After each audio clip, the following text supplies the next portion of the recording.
conference will now be recorded. Ready to go? Hello, and I'd like to call to order the City of Escalon Planning Commission meeting of June 13th, 2023. Can we have join me in the Pledge of Allegiance?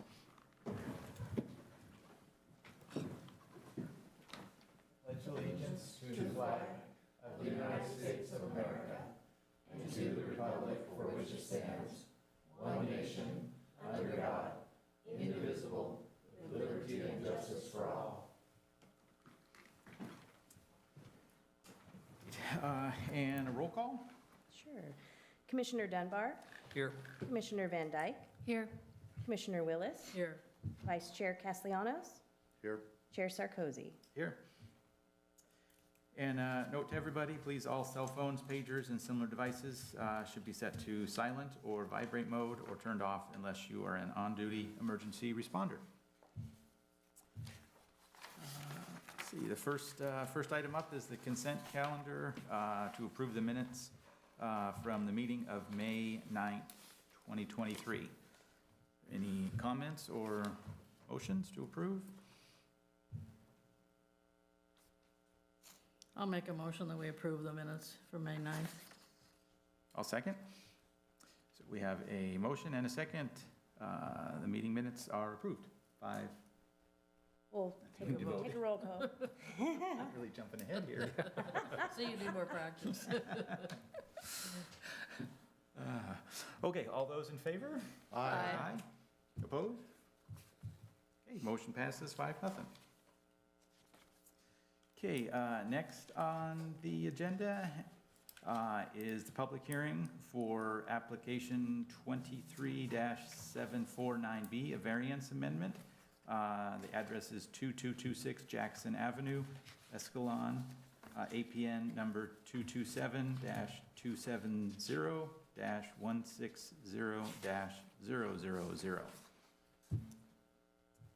Thank you, Chair. Staff report? So the background and overview on this item, the applicants purchased this property back in 2020 with the intention of rehabilitating the former grocery store, adding an indoor-outdoor dining area, increasing ADA accessibility, installing an 8-pump fueling station, reconstructing the parking lot, improving storm drainage, and creating additional landscaping areas. The store and fuel station will be open 24 hours a day. Variance application 21-749 was presented to the Planning Commission on August 10th, 2021, in which the applicants requested a 5 parking space reduction from the required number of off-street parking spaces. The staff report exhibits minutes and final conditions of approval from that meeting are attached to this staff report.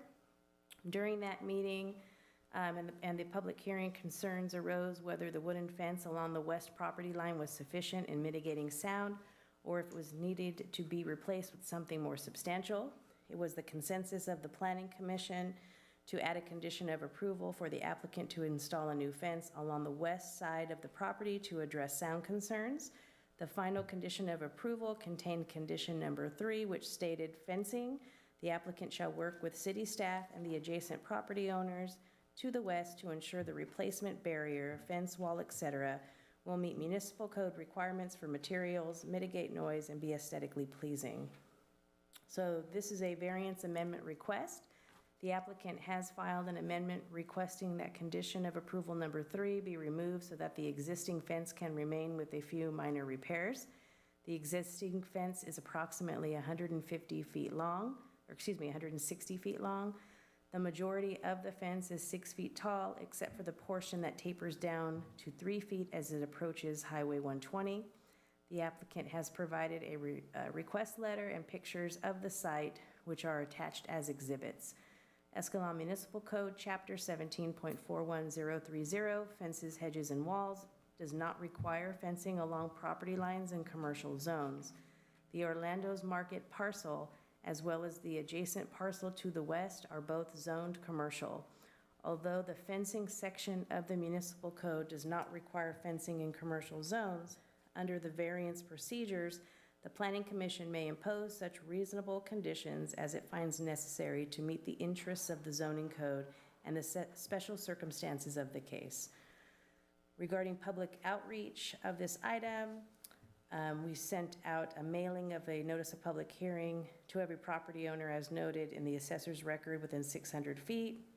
It was posted on May 17th to the website, posted on Facebook on May 17th, also ran an ad in the newspaper on May 17th. Project comments received by other agencies and departments are attached to the staff report, or their comments have been incorporated into the conditions of approval. The Planning Commission's decision will begin a 10 business day appeal period, during which the Commission's actions may be appealed to the City Council, which would expire at 5 p.m. on June 27th. If approved, there is no appeal filed within that period, the applicant may proceed with the project. If denied and no appeal is filed, the decision of the Planning Commission is final. The current cost to file an appeal is $690. Staff has reviewed the comments received from all agencies and has put together the following items to serve as the conditions of approval. The Planning Commission should review the project and make modifications to the conditions of approval as needed. The recommendation at this time is that Planning Commission conduct a public hearing and consider the variance amendment request. Procedure-wise, we ask that you open the public hearing and take any public testimony on the project, and then close the public hearing. And if the Planning Commission determines to approve this application, you would make the findings as required per section 17.57 under variances, find the project CEQA Class 32 exempt under section 15332 infill development, and then approve the removal of condition number 3. All other conditions of approval remain the same. So these are the proposed conditions of approval. And then if Planning Commission has any questions, I'm here as staff to answer those questions. And then we also have the property owner, Mr. Orlando, in the audience. Great, thank you. Commissioners, any questions for staff before we open the public hearing?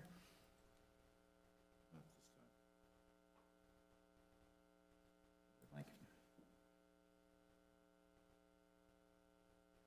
And then just to note, we do have, it appears we do have somebody on the go-to, and so when we're doing a public hearing, just to remember to include in case they have public comment. Great. Okay, at 6:38, we'll open the public hearing, if anyone cares to step forward and comment. I'm the tenant living next door. My parents own the property, Carlson's. My main concern was just the noise factor and a little bit of safety. And like today when they started construction this morning at 6 in the morning, I could hear them yelling at each other and it woke us up.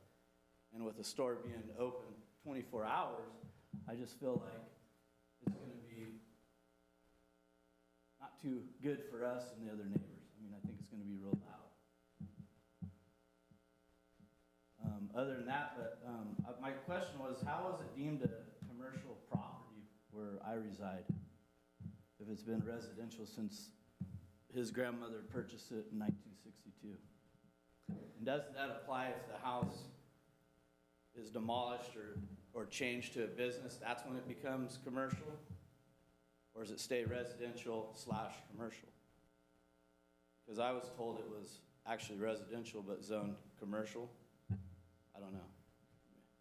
So that is correct. The property is zoned commercial, which means that in the future, if somebody wanted to build a commercial use there, they could. However, because residential is currently on that property, it's considered a non-conforming use. So in the event that our code, basically in the future, proposes that commercial will eventually move into that location, but it does honor existing residential as a non-conforming use. And so typically non-conforming uses, and you see them come before Planning Commission, specifically when there's a residential use that's looking to expand the residential use or intensify it, it has to come to Planning Commission to get that approval, like if they wanted to add on to the home or anything like that, because it's currently zoned commercial, so they need a special approval from the city to continue to use that use. So it is currently, the residential areas along 120 are zoned commercial and are listed as a non-conforming use as residential.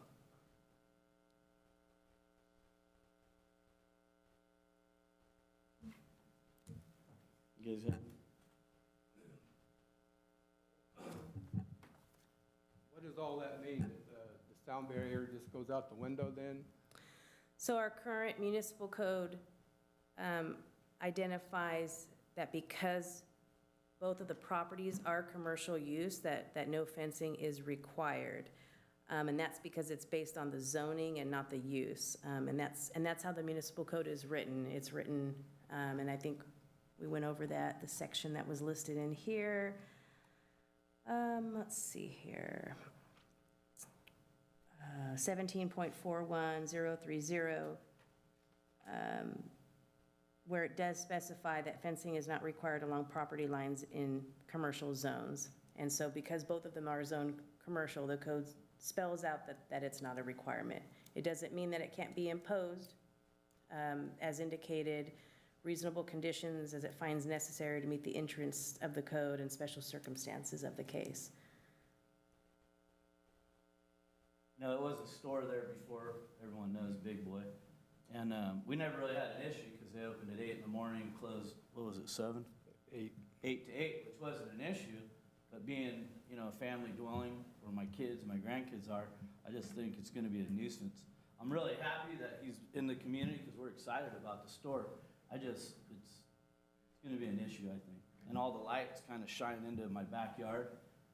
They've been off here recently, but when he first got all the exterior lighting up, it was just like spotlights out there, like a football field. And you know, our neighbor behind us, she's out of state right now. What's her name? Jeanette Parsons. And she would actually be here because, I mean, I don't know if hers is deemed commercial. All of the houses along the 120 in that area are zone commercial. And we're just kind of concerned about that. And safety factor to a certain point, you know. From my kitchen window, I mean, there's this much I can see where the gas pumps, the front door, I mean, you know, if just say something happened, I know it's way far-fetched, but say they have a shootout because they're serving hard alcohol there, someone's robbing the place, there's a shootout, bullet comes and hits one of my kids through the wood fence, hits me, or another scenario like across the street at the old Rite Aid, a guy was drunk in the parking lot, he just floored it, went right through the store. I mean, I don't want him going through my rickety wood fence and going through my house and killing me or my kids or anyone. It's just a concern.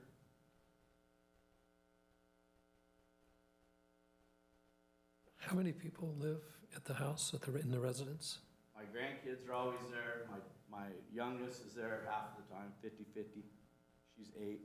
My grandkids are 12, 10, 9, yeah, and 2. And we have family functions there quite often, out in the back. We have a garden that we garden out back. That would be literally in line with, you know, the wood fence. We go out there, we garden. We've been doing that for how many years? Since I was a kid. I mean, it's just, I welcome the store, but just do something to protect us. We welcome them. We're going to spend money there. I spent $400 a week there when it was Big Boy. So, I mean, the investment for putting something up that's worthy of holding back the car, possibly hitting it, you know, my spending there is going to pay for it. I mean, something to think about. How close, I mean, it looks like, is the setback from the house to the fence, what, about 5 yards or 5 feet? Yeah, so from the edge of my house to his first pump, 71 feet. To the pump is 71? Yeah, To the edge fence? of my house, not the wall. It's pretty close. And the direction it's facing is the only thing that concerns me. You got hard alcohol sales, you got gas stations, I mean, it's just a concern.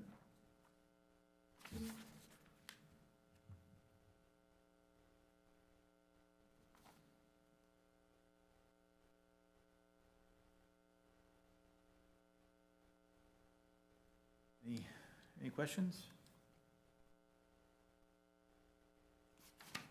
I have a question. Were you present at prior meeting when they first came to Escalon looking to do this and voice these concerns? Me and my wife were. Yeah. I spoke to Sammy. He came over, he's a friendly guy, we talked. Yeah. He told me, you're my new best friend. I don't know if you recall saying that. But we were talking about a vinyl fence.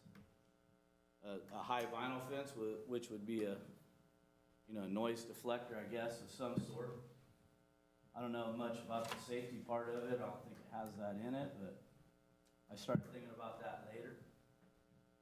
When I started, because I never really seen the plans, but I noticed, I thought the pumps were always gonna go towards the store. When I seen them right there to my house, like, oh man, that's scary. Stuff happens.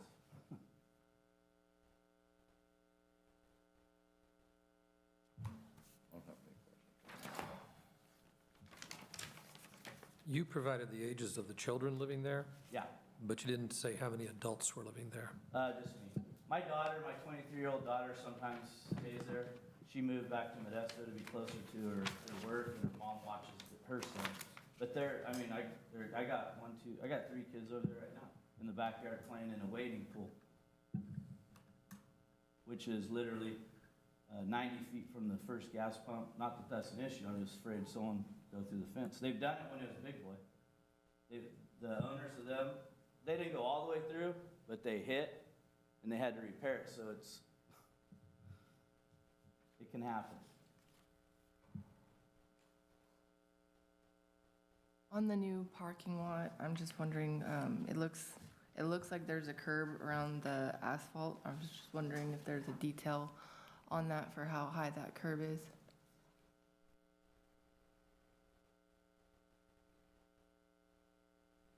Or if there was parking bumpers or something. Let's see here. Don't believe you had bumpers in there. Is that It correct? appears like there's a valley or a gutter system and then a curb. I'm not sure where the detail is on this. The difference between the way it used to sit, no one took off from anywhere facing my house. Like now they're taking off 70 feet away and taking off. Before they would pull in, they turned and then they had to turn again. I mean, there's no acceleration possibilities really. Was that because there was parking? This is the in way the between? parking was. Yeah, you had to come and then turn and then pull into each one. I mean, there is some acceleration, footage there, but not like there is gonna be now.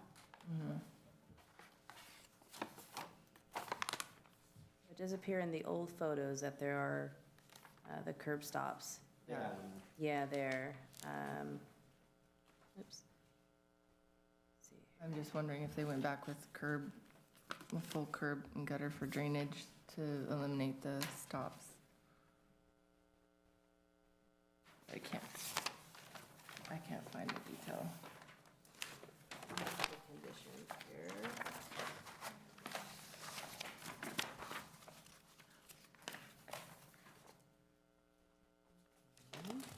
Drawings. Yeah, it looks in the photos, I can see the curb, but I just can't. Yeah, I don't know the specifics on the curb itself, but the curb, would be subject to inspection in accordance with the building code, and so it's going to be made sure that it meets Yeah, it building looks, code requirement. And then if there's any special circumstances related to the curbing and driveway, they had to get an additional approval through Caltrans. And so if Caltrans had anything additional, because it's a highway and such, they would be inspected by Caltrans as well to make sure that that meets their requirement. okay. If that was a fuel tank sitting on the other side of that wooden fence, we all know what they'd put in front of it. I feel like my life's as important as a fuel tank. That's my take on the whole thing. Yeah. Right? You would have ballards, or you'd have a block wall around it. It's all protected. I go around and take pictures of it. That's just a standard procedure to save somebody that actually hits it, to save their lives. Well, the way I'm looking at it is now they're the gas tank hitting me.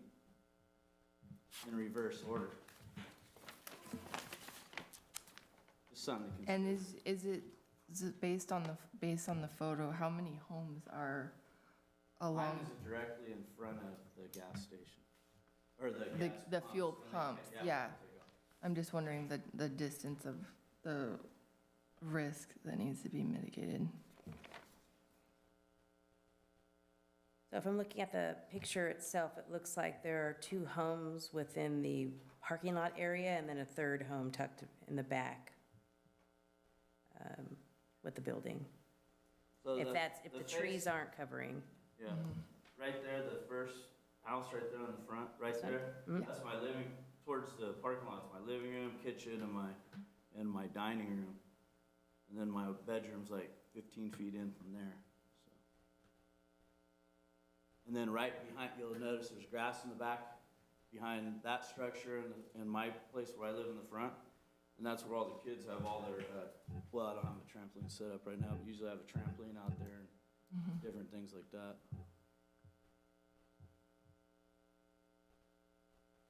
Are you opposed to like a bollard system or something in front in lieu of block wall? Because just the added expense of going to block in that height, it's a big ask, and I understand the circumstances around the ask. I'm just trying Well, to it's see if his there's dream, a not my dream, you know, coordination. that's his, sometimes when you wanna make money, you gotta spend money. I'm in the building industry, I watch people do it all the time.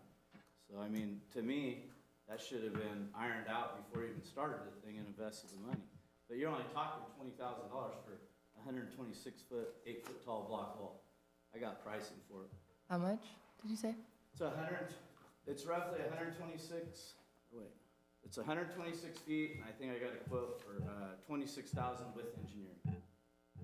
The fence he proposed to me, the poly fence, that with engineering was 120, so he was willing to spend 120 a foot, but now that we wanted a block, he's pulling back, which I know is 8,000 to 9,000 more, but to me, that in the big picture, that's small.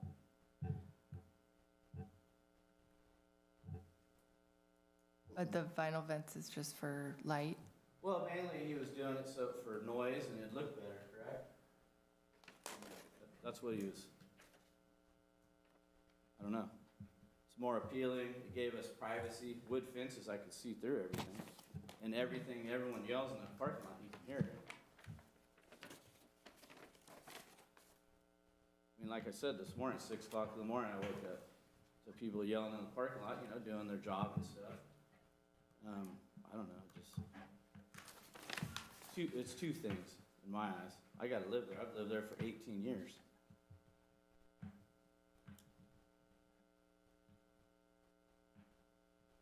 Yeah, I would deal with the vinyl fence, 8-foot vinyl fence, because I went out there and stuck a board up there to see what would block, you know, view and lights. And then with the ballards that are directly to protect my house and the backyard where the kids play, I'd be okay with that. That's reasonable. Is there I a, just don't know how it went backwards to keeping the same old rickety fence when we were talking about putting something up nice that would help for noise and lighting and stuff. Like I said, if it wasn't 24 hours a day, it wouldn't even be an issue. is there a max height requirement on fencing? Commercial. 7 feet is the building code requirement without a permit. And then if you wanted to go 8 feet, you'd need to pull a permit for the footing. And then engineering's about $1,500 privately, unless you guys have your own generic footing detail that you guys are stamped, I don't know. Does that come? We do have like a standard that we can offer. So that would come with the permitting? Correct. How much is your fee for permitting for something like that? The permit, if it doesn't need any plan check, the permit itself is probably, it's an estimate around $100 for the actual permit. And then if there's plans that need to be submitted, there might be time that needs to be included. But something that simple, usually maybe a half hour. It wouldn't be any more than maybe a couple hundred, if that.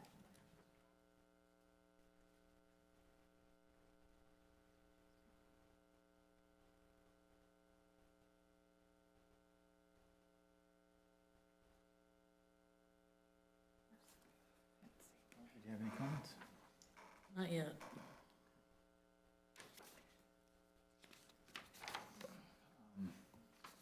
Anything else for the property owners? No, can you tell me which page the current, the response to like what it stands now without this adjustment? Oh, you want to look at the, Yeah, I'm trying to sorry, find the page. It's like four like the times. recommendation, you mean? Yeah, what it is currently. The height? Talking about the conditions? No, not the conditions. What was set in as, what we're trying to get a variance on right now, what it existed when it was added, the fencing section that we're referring to as far as what is trying to be removed. So approval, she said. The approval, the grants. previous.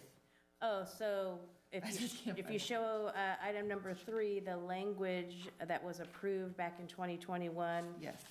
was that the applicant shall work with city staff and the adjacent property owners to the west to ensure the replacement barrier, fence wall, et cetera, will meet municipal code requirements for materials, mitigate noise, and be aesthetically pleasing.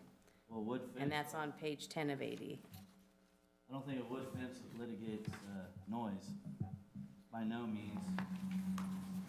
Well, I think the big issue here is the property is zoned, both properties are zoned commercial.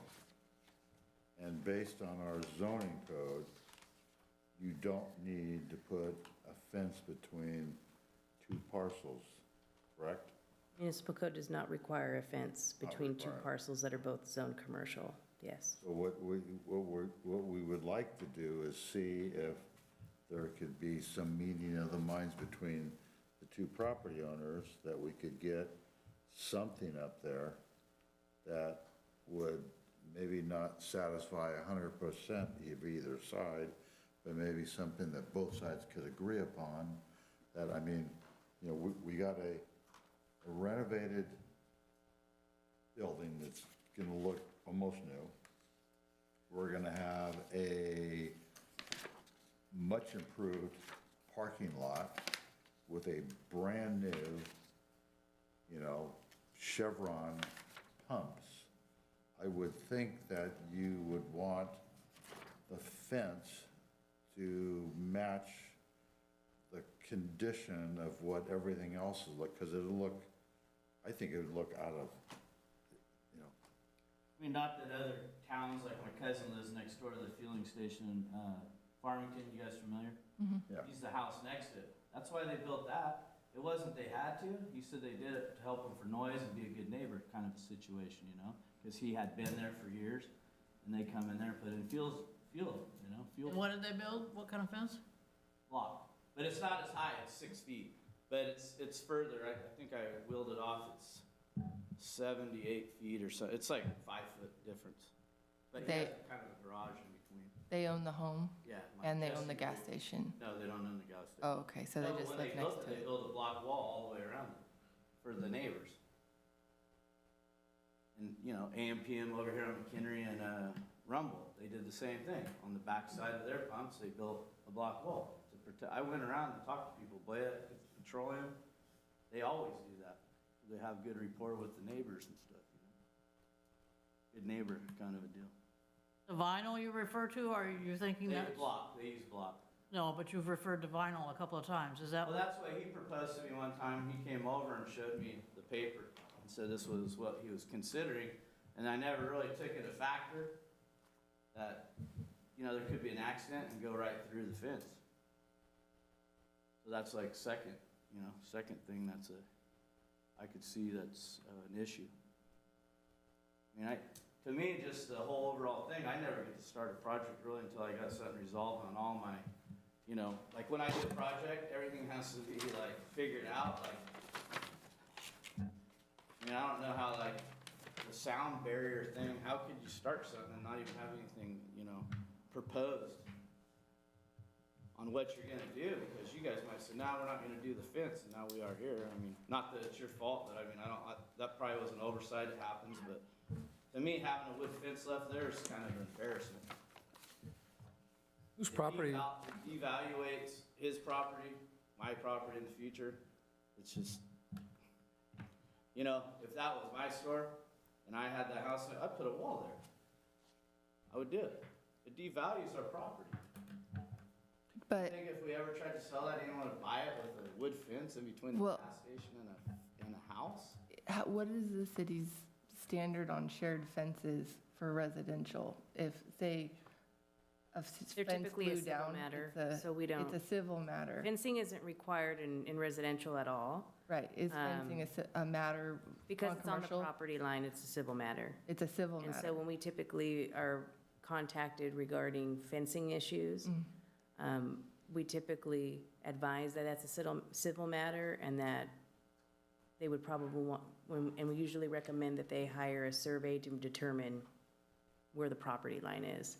Right, so by adding this requirement, whenever it was done, we interjected ourselves in a civil matter.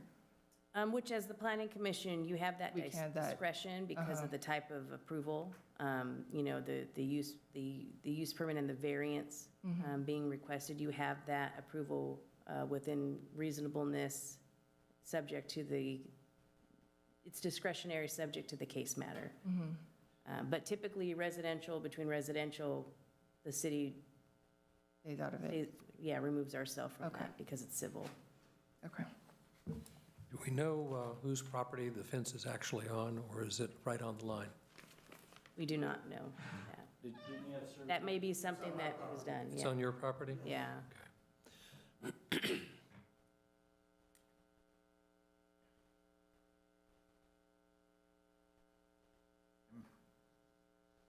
Reluctant, well, I'm not a sound expert by any means, but whether it's wooden or vinyl or concrete, I don't think that's going to help sound at all. So, yeah, sorry, go ahead. Yeah, that's just a comment. I don't So want actually, that that's why they do the expectation. block walls. I'm 100% familiar with the law. There is no law that he has to do anything, but there is so my thing is, it's commercial, but I live there residential. So there is something for that. If you have a commercial property right next to residential, it is a law for sound. They have to put a sound barrier up, which would be a block wall. That is a law. And that was my kind of, when I came here, I was telling you that it got deemed commercial at one point, way after his family bought it, my dad's family. And I still live there, so I don't, like Modesto has a deal, if you tear it down or it burns down, then it becomes commercial. You can no longer build residential. How is the law here? I don't know, It's the in same. Escalon. That's the same. So in my eyes, it's residential / commercial, but right now it's residential. Well, I can't live in a commercial piece of property. You can't live in a store. it's commercial zoned, you're grandfathered in for an existing use. If it's destroyed, up to, what is it, 50% or something, you can't rebuild. So we're not at that stage. I'm still real No. residential. Well, Not it's non-conforming. residential use, it's commercial zone. So there's a gray area on if it's No, it's not great, it's commercial. That's, on the fencing, on sound, because there's a city ordinance that I don't know. noise from 7 p.m. to 10 p.m. But after that, it's got to be quiet. So that's my argument. I'm living there, and just because someone zoned it, but we've been living there as residential, all of a sudden now I got to conform to that. I mean, to me, it doesn't make sense. It bends one way if the house burns down to become commercial, but they don't want to bend one way to put a wall up saying that I'm residential. I mean, there's a sound ordinance, right? So if the business is making too much noise, and residents, can they file a complaint with the city Yes, on having a sound ordinance issue? yes. Okay. And we would follow up with the business But once and let them know that they're out of compliance. Yeah, but I would think as a good neighbor in the community, they're not gonna wanna, make people mad at them because of the business. They want to attract Well, business. I'm here right now. If I didn't care about it and I'm not upset about it, I wouldn't be here. Yeah, but I don't maybe I'm wrong, but I don't remember you stepping up and talking about this when this first, I don't remember that. Maybe that somebody else does. I don't, this is the first time I've heard this. You know, What does that mean? well, I haven't, you're really upset now, but I hadn't Well, I heard it thought he when. was always gonna put a block wall up. I thought that was a standard thing. If you go talk to Boyette Petroleum, Tim Capetti, I'm good friends with, that built chevrons, they always put them up. Standard procedure. I don't know.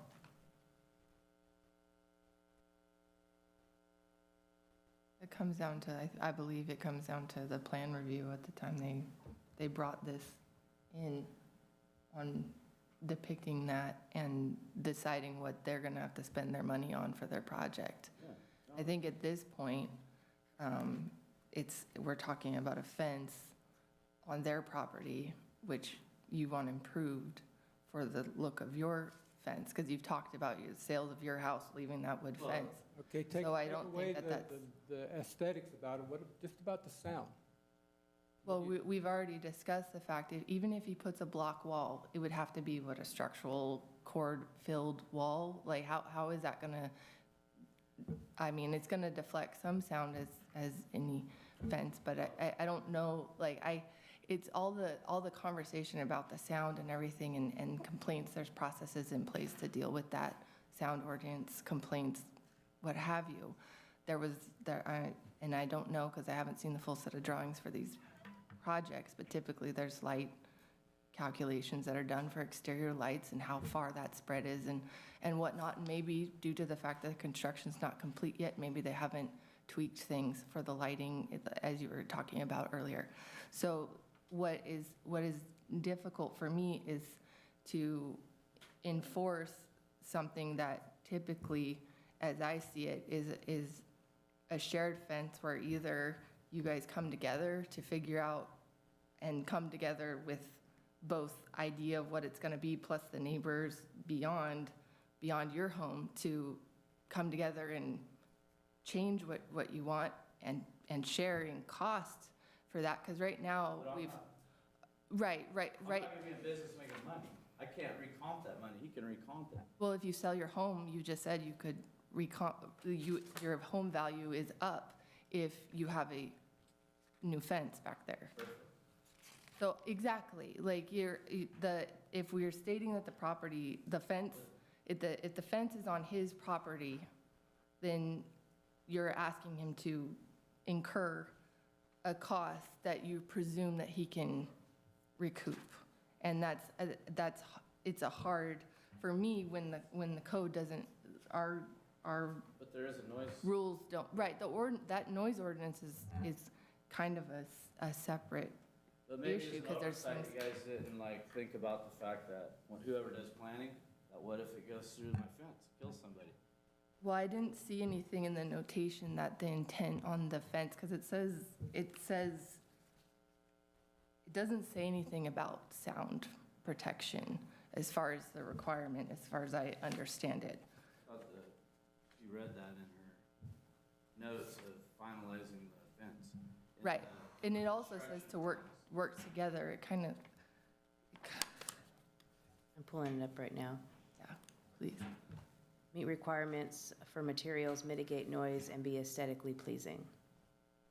So the old wood fence isn't aesthetically pleasing, nor is the sound, because I could promise you a block wall will keep back sound more than a wood fence. I know that for a fact. You talk about the noise now, as far as the building and whatnot, but then there's the noise after it's built out, which is probably different. Well, yeah, You don't need to be as heavy-duty with your noise deterrent, sound don't know deterrent that, though. later on. Well, this is Escalon, how many people come through town and, 10, Yeah. 11, 12, 1 o'clock and, are we gonna be is there alcohol gonna be served at the restaurant there? I don't know. Because I don't think we have any scenario where it's a gas station, eatery, alcohol served. I mean, think 24 I'll- hours a day, there's no one in town that does that, so we can't make that judgment, I wouldn't think. I think alcohol could be purchased and taken off-site. I think it's gonna be served with your meals, hard alcohol. We can ask the property I owner just, that. I just don't know that to be, I mean, like a theoretical situation, a worst-case scenario that has, there's a path already in place to deal with it. That's why we wear seatbelts. We don't always get in wrecks. It's just for future, if something happened, we wear a seatbelt to prevent us getting injured. I know, I just feel like it's a setting a precedent for us to get involved with something like this that exceeds, it's, in my mind, it's overstep on my part to state that they have to put in $120,000 on your number block wall on their own property, and not at the same time say that you should have to share cost. Like extreme, that's what my brain is taking this as, is there's already something in place in code as far as how you guys deal with this, and I don't think this is it. Like, I don't think it's planning commission, I think it's a civil issue. So the planning department basically said it has to be aesthetic and noise. So we're keeping it the same? They approved the wood fence when they approved those plants? They didn't, it doesn't state that it has to be a block wall, Yeah, but what does it say? a fence. Replacement barrier, Okay, there's no. so a barrier. You can't keep the fence that's there, that's not a replacement. That's city council, the city staff question. So what is the requirement for commercial zone property that would meet municipal codes requirements for material mitigation, noise, and aesthetically pleasing? What's the requirements for commercial zone properties? So if you go to commercial, I'd have to look that up. And so basically it was written this way because there was that sense that the property owner and the neighboring parties were going to work this out. So we were to replace out the fence. If you're going to replace out the fence, it'll either be a fence or a wall. And so if you put a fence or a wall in, or when you put a fence or a wall in, it needs to meet municipal code requirements for materials, noise, and be aesthetically pleasing. So then if you go to a section, and I believe I could pull it up here.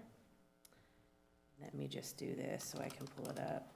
Well, regardless, what Commissioner Van Dyke pointed out was that it's the property owner, and city staff. It's not a planning commission issue. It was set up for those three entities to get together and solve this. And somebody brought it here because it wasn't solved, Oops. but it's up to the three entities to solve it. Based upon our findings, our previous findings. Okay, so that didn't help me at all. And so then we do have sections on materials. I believe you may recall maybe 2 years ago or so, we updated the materials requirements on that. And so all of the stuff that's in effect at the time, if it's over 7 feet tall, it's going to 7 feet tall or more, it would require that building permit. So.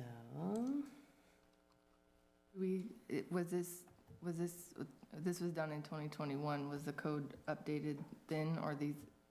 I could tell you that right now.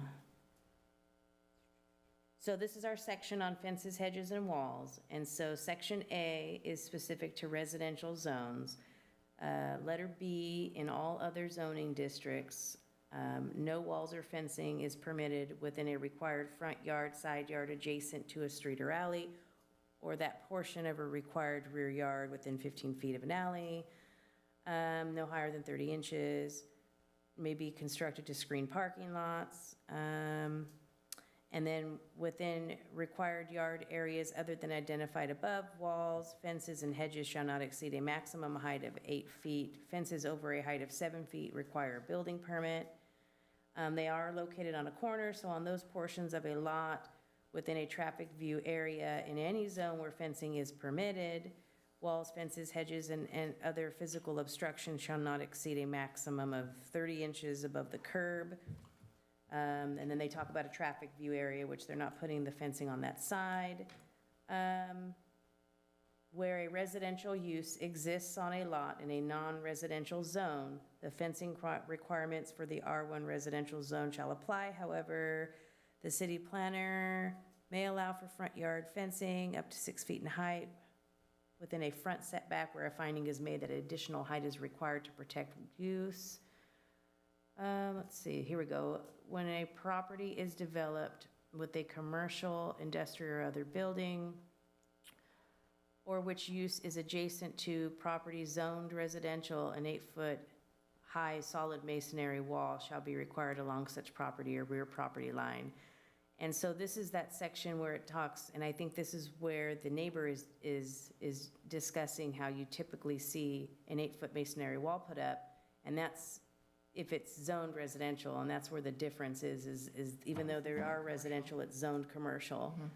And so these are basically the requirements that would apply if a fence or wall was put in, depending on whether it's fence or wall. So then you go down to K, which was updated back in 2020. So it was done about a year before, and we reviewed this project in 2021. So, approximately a year, all walls and fences shall be constructed of appropriate and durable materials such as wood, wrought iron, tubular steel, concrete brick, stone, corrugated metals inside a metal or wood frame, or similar materials as determined by the planner. And that planner's decision may be appealed by planning commission. Materials of poor quality such as unfinished plywood, fiberglass, unframed corrugated metals, and bare metal wire, whether barbed, razor, or smooth, shall be prohibited. And with the exception of public facilities on city-owned property, the use of chain link fencing material is prohibited within the required front yard area and shall not be visible from the public right-of-way. So that's the section that would basically be applied towards aesthetically pleasing. The question before us is to remove this condition, the condition that's in place currently. Remove, that's the request of the variance. The Which would then applicant require no fence has whatsoever? requested to have it removed. But that would require no fence whatsoever? It would leave it entirely up? No, what it sounds like is it leaves it back up to what the code is. But it wouldn't, but would it require? Because if we're removing the requirement for a fence, what would that put in its place? It looks like the previous planning commission looked at this and decided there needed to be a fence there, which makes sense to me. So I don't know why we would remove this provision. So there currently is a fence there. Yes, I went out and took a picture of it. Yeah, and so, and maybe that's when we should bring the applicant up and have him clarify that, what exactly would happen if this was removed.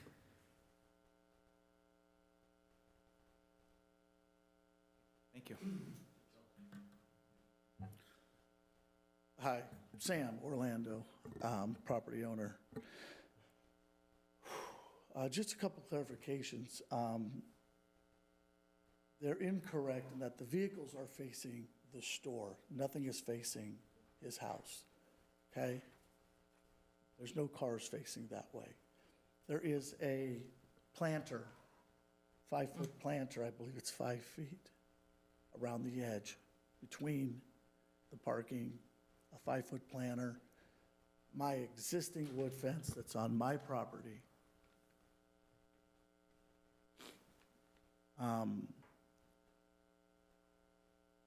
After the variance was implemented by the last planning commission, how many times did you and I talk, Joel? How many times did you and I talk about the fence over the last year?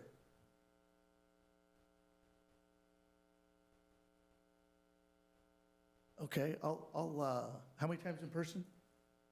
Okay, we talked twice in person, okay? Over 5 times on the phone. I have offered multiple scenarios in good faith. And I'm at the point where I, as a landowner, with the businesses that are there, that have been approved, those uses are legal and conforming on that property. There was no rezoning done. I didn't ask for any special help on anything. I'm a landowner, and I deserve the same rights and privileges as every other landowner who enjoys the same zoning and uses. When that variance was put into place, my engineer and I, Joe Murphy, the last thing we were thinking of was the fence, because I believe his drawing showed a chain link fence. And one of the previous planning commission members said, chain link, and I looked at Joe, and Joe looked at me, it was a typo on his drawings. I went back, measured my fence that's on my property, that's been damaged, according to Joel, by his people, with the broken pickets that exist, and determined it is legal and conforming by today's municipal standards on fencing.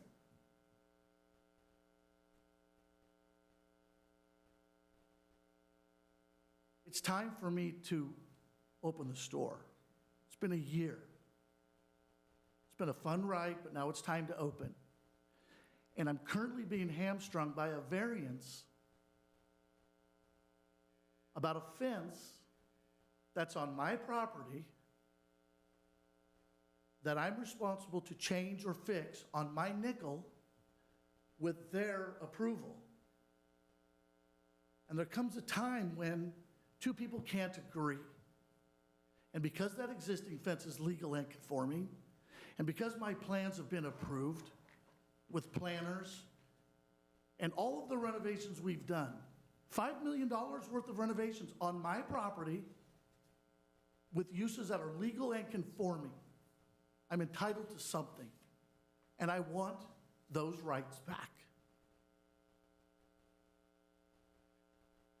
If Joel Carlson and company want to build a block wall on their property, I'm all for it. But I can't take where I'm responsible financially and somebody else gets to make the decision on my land.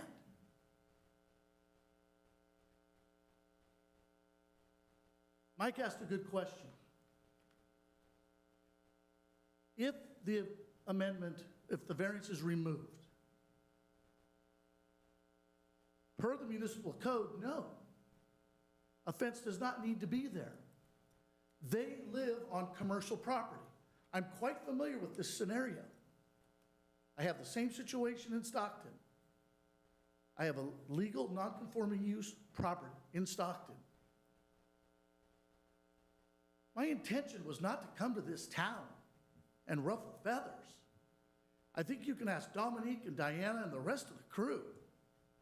I've been a model inmate. But there comes a point, people, where I have rights too. I understand all of their concerns.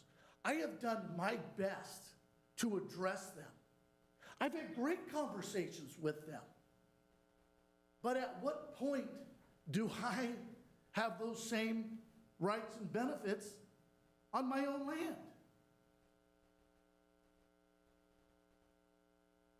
Or do I not?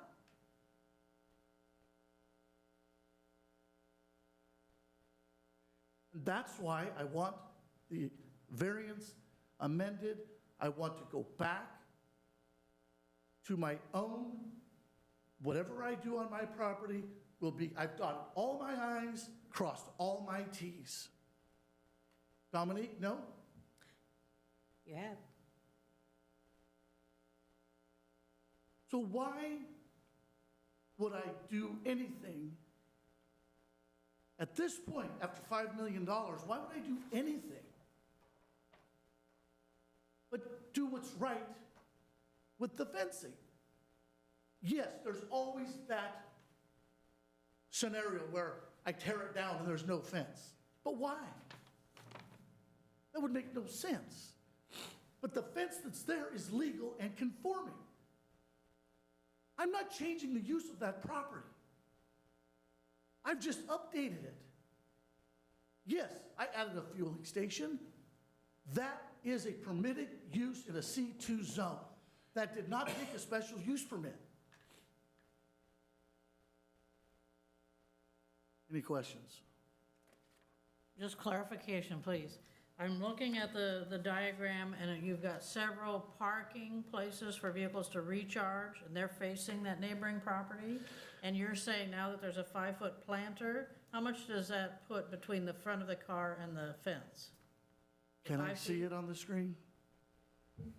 Or is it up there? Let me see. We've got the site plan up here.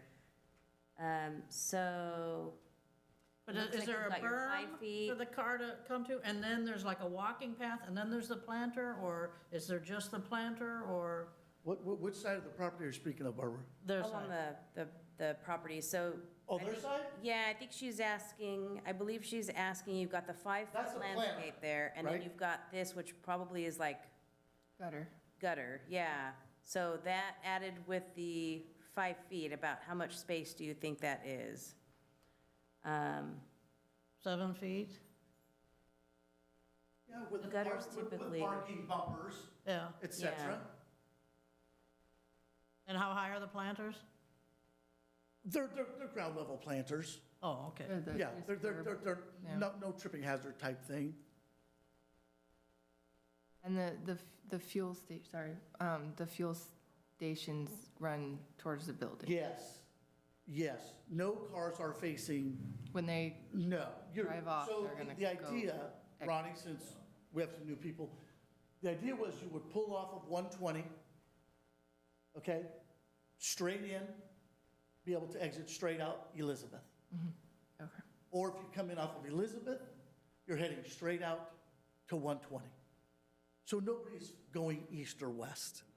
Or, yes, nobody's going east or west. If you look around town, you see that there are bollards, sometimes decorative, sometimes functional, sometimes both.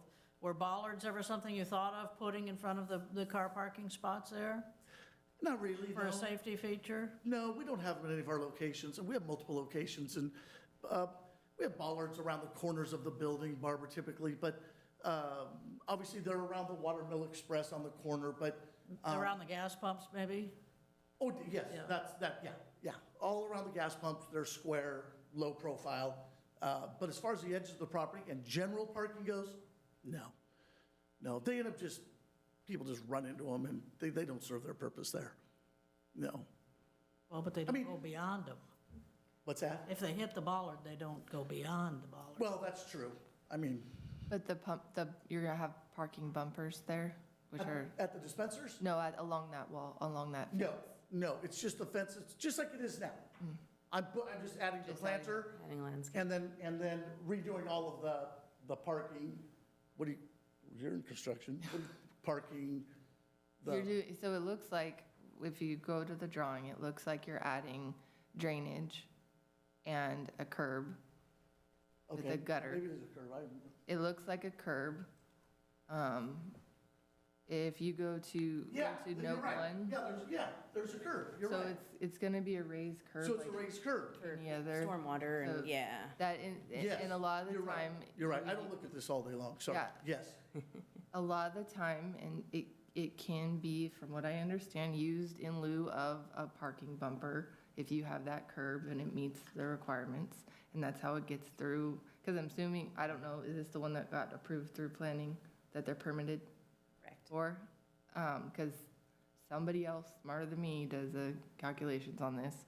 And then you have 5 foot of a planter, yes, relatively, it's different than what was existing, it's a little larger. there was no or- planter there. Right. It was so- just asphalt right to so my now fence. Now we're further away. Yes, Okay. Yes, Does that, I don't know if that was helpful, Barbara. Essentially, there's going to be a 5-foot landscape buffer plus a curb in Yes. between the fencing and the parking. You're saying planter, and excuse my ignorance, in my mind, a planter is, raised? it's raised. No, Some th- form this of- is landscaped. So you're just talking like I- landscape with what? Trees or? Well, we have a whole landscape plan that we submitted. Okay. I mean, it meets the requirements, it's all approved. It's the state and municipal code requirements. Yeah, it meets all the, the water usage and all of that type of stuff, yes.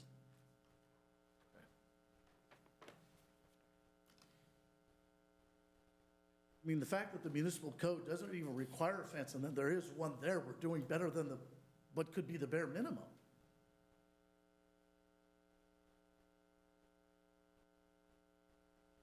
Based on your experience at your other locations, what's a change in traffic pattern between daytime and evening or nighttime or? Oh, it trails off, Barbara, significantly. I mean, we decided to go to 24-hour for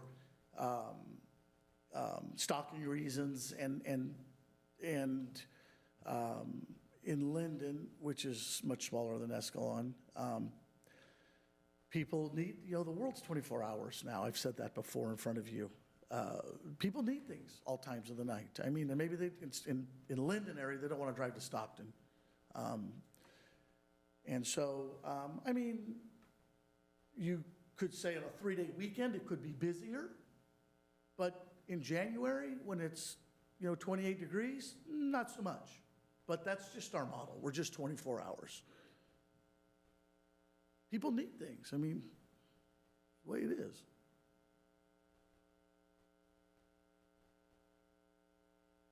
I just don't want to, I don't want to be unsympathetic to the Carlsons' concerns, but I have bent over backwards, and I'm going to reiterate, and Joel, you know I have. I have bent over backwards.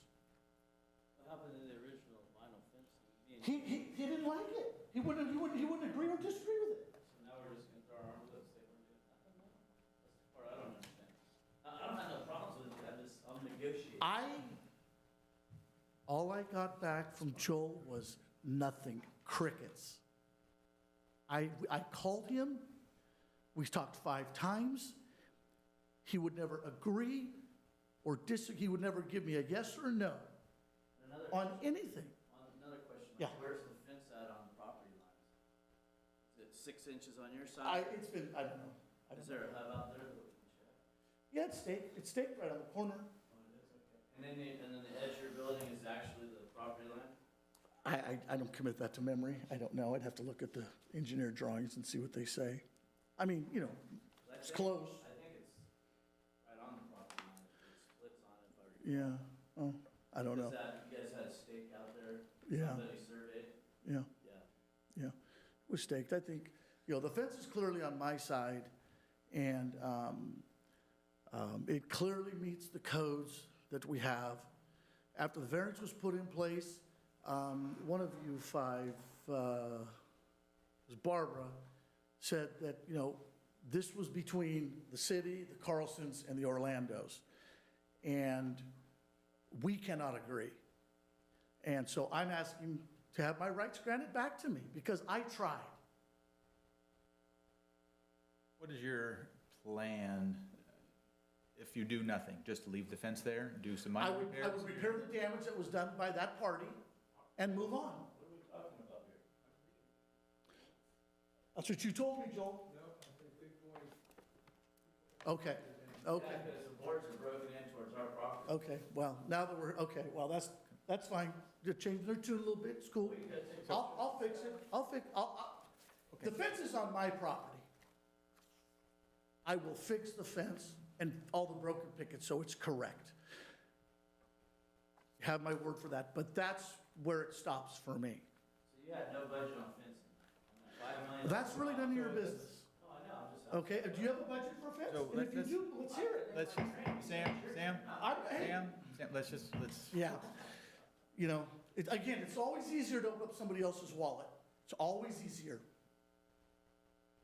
And that's exactly what's going on with this variance, is that I've been hamstrung into my wallet being opened by them agreeing to something that by your own code you didn't have to be there.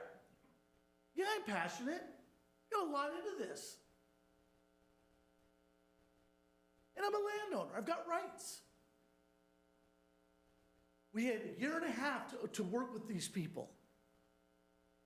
They wouldn't work with me. It's time to move on. It's time to move on. And I'm asking for you to let me do that by removing this variance so I can get my final in 60 days and go about my merry way, making this city some tax dollars.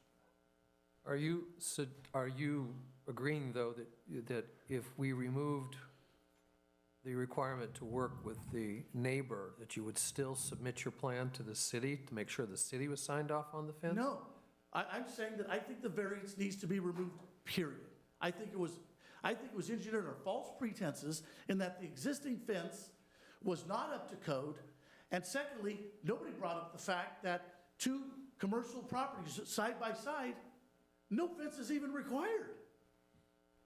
We didn't know that. None of it, the last planning commission and we didn't know that when that variance was imposed.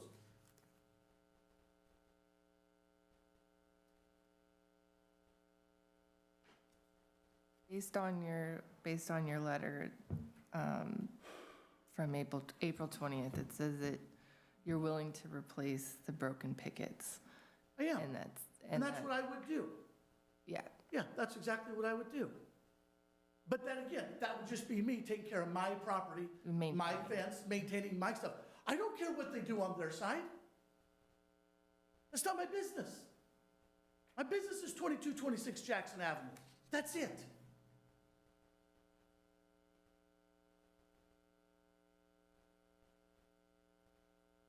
Any other questions?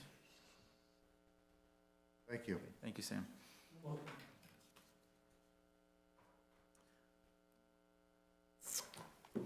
Okay, with that, are there any motions on the table to? I would just ask if there's Oh, anybody yeah, on the web Online. or on the Sorry, online. sorry. So we'll continue with the public hearing if there's any comments for the online participants.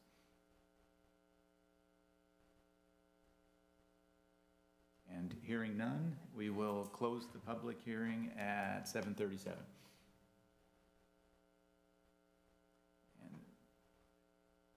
And back to the commission for any comments to staff, or if there's a motion on there, on the table.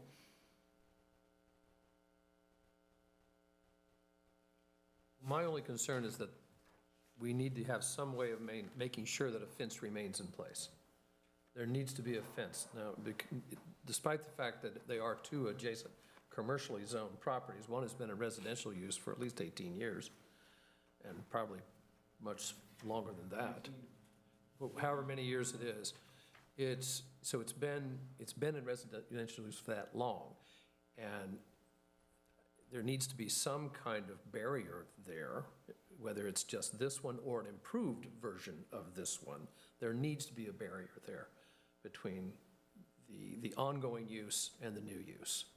That's my only concern. Would you like to comment? Chair. Yeah, we closed the public hearing.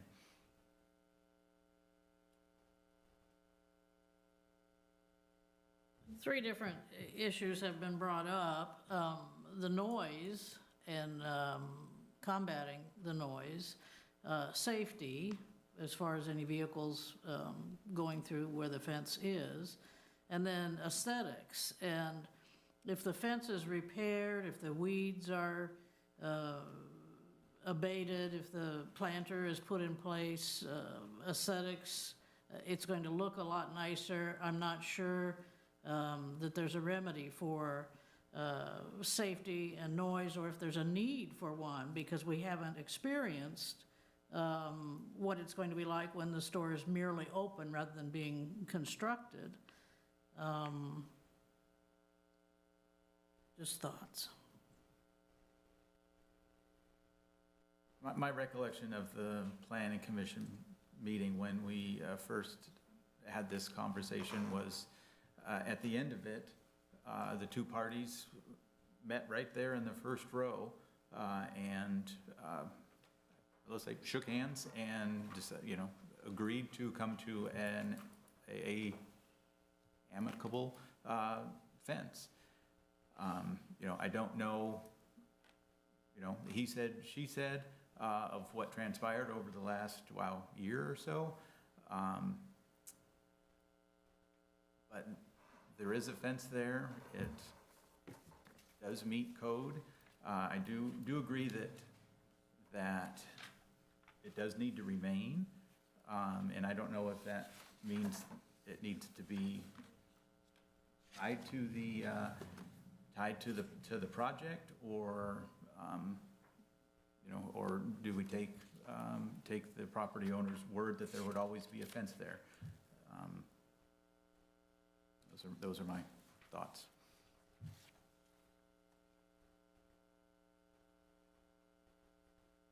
Next up. You're next up.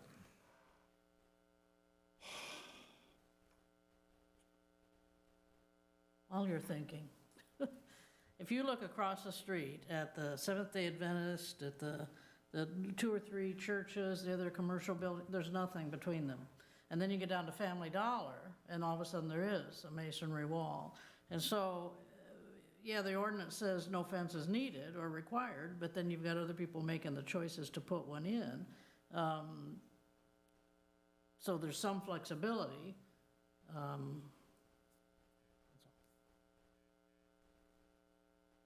Okay, Steve. Based on the zoning, there doesn't need to be a fence there.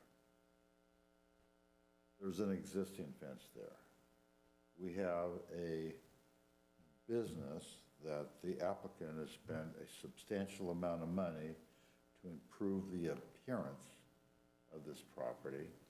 And I would think it, in his best interest, he's gonna wanna maintain that fence in a condition that's not gonna detract customers from utilizing his facility. It would have been a lot easier if, the parties could come to some agreement, but, in actuality, he could tear that fence down, and he's legally permitted because you don't need a fence there.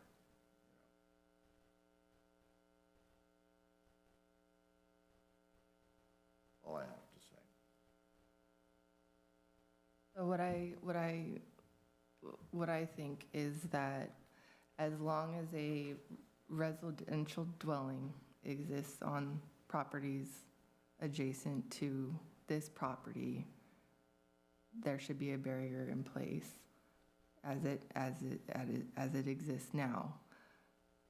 But I think that if we took out the requirement to replace the barrier and allow them to work together under the existing codes and requirements, and they've already agreed that the barrier would basically stay and be repaired. I think if we just state that there needs to be a barrier that remains on that property for as long as there is residential dwellings adjacent to the property, because if their house goes down and then another commercial building goes there, I don't think we should hold the requirement unless we change the rules later down that requires a barrier, commercial property to commercial property. I think the intent was probably based, which I wasn't there, that there was a fence, a different type of fence called out on a drawing, and that typo shouldn't depict them being required to replace. I think that as long as there's a residential dwelling that's on that property until it changes, I think that there should be a barrier there. But I do not believe that we should ask them to exceed what they would, when they would be next to a commercial. I think I think the language is just a little bit excessive there. Would it be possible to alter, I don't know if this is permitted, but if we altered the condition to remove the requirement to work with adjacent property owners and left it working with city staff? So we are entrusting city staff to make sure there's an adequate barrier there. Does that, I don't know, does that make sense to anyone else but me? Or is it even possible? So you're removing 5 words from the current condition. I believe that just requiring them to have a barrier existing that meets municipal code requirements for commercial properties, but keeping in some language that because their adjacent property is residential, that it stay with a fence. I think that's more than fair, and it doesn't go beyond this circumstance. How about something, the continuing use of a fence until the adjacent property zoning, you know, is changed to its, is not residential anymore. Yeah, so I had written down that a barrier would remain as long as the neighboring property is used as a residential use or maintains the residential use. And because that's essentially what has created this, is that the use is residential, but the zoning is commercial. I like that. Then you can do whatever you want with that fence as long as there's a barrier up there. Well, as long as it meets code requirements and material. Except in 2 commercial properties, you don't need a fence between them. Right. To me, that's the dilemma. We have a grandfathering use, which is a residential.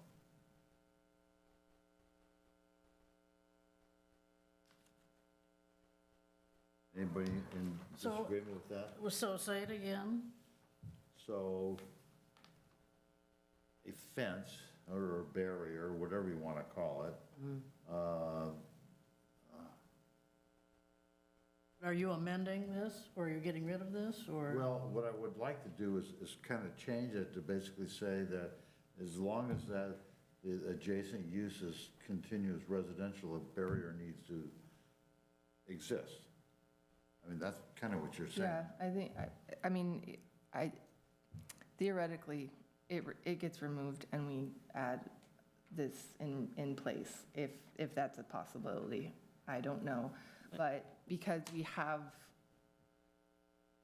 noise ordinances and other code, and this stuff is, a shared fence is a civil thing, I think the only recourse that we should have is to protect the residential by maintaining that be a barrier. So if we get rid of those, I'm going to say to Mike, the 8 words, and the adjacent property owners to the west. Get rid of those 8 words. Applicant shall work with city staff to ensure the replacement barrier will meet municipal code requirements for materials, mitigate noise, and be aesthetically pleasing. And then you want to add, as long as the... Well, they're not replacing anything. They're not. They're not replacing. You remove that word as well? Yeah. Yeah. Basically a barrier. Okay, to ensure the barrier will meet municipal code? Yeah, so take out the word Get replacement. rid of the word replacement as well as... Or as long as the adjacent property has residential use.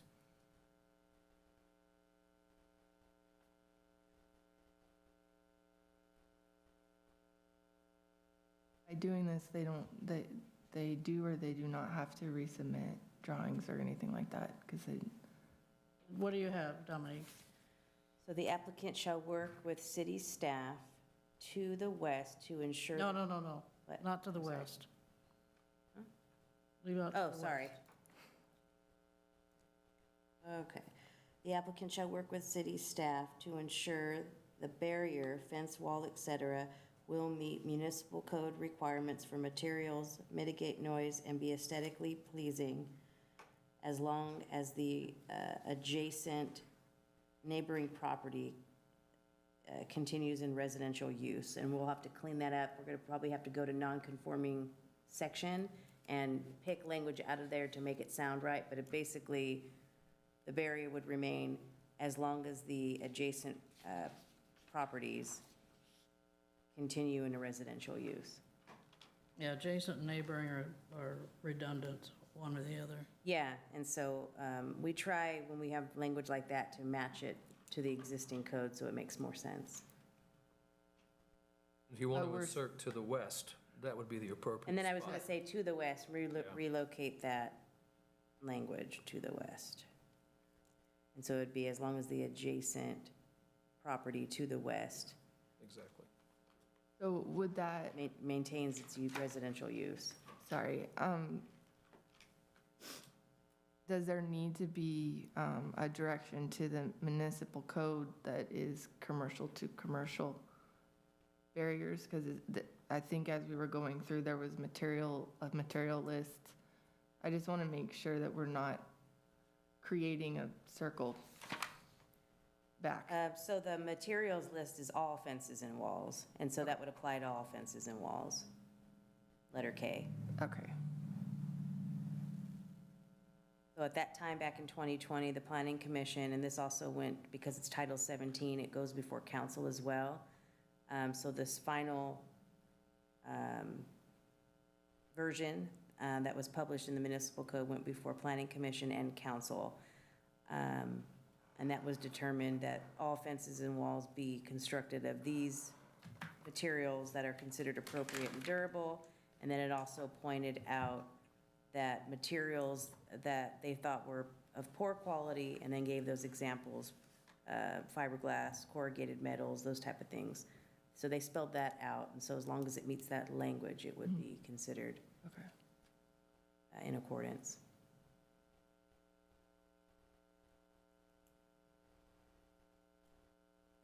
I almost hate to bring this up. What about the fence on the north side? Fence on the north side. Is that ever, nothing, I don't, Yeah, I mean, no issue? we haven't had anything brought up on that end. I think this would meet Is it that on your same- property or the? Yes. I think it meets the same comment. I mean, I don't So think we have the to direct difference the being on property. that- It just has to have a barrier, but, Yeah, so the difference being on the north side is that that property is actually zoned residential, and so that's required that there's a break there, yeah. yeah.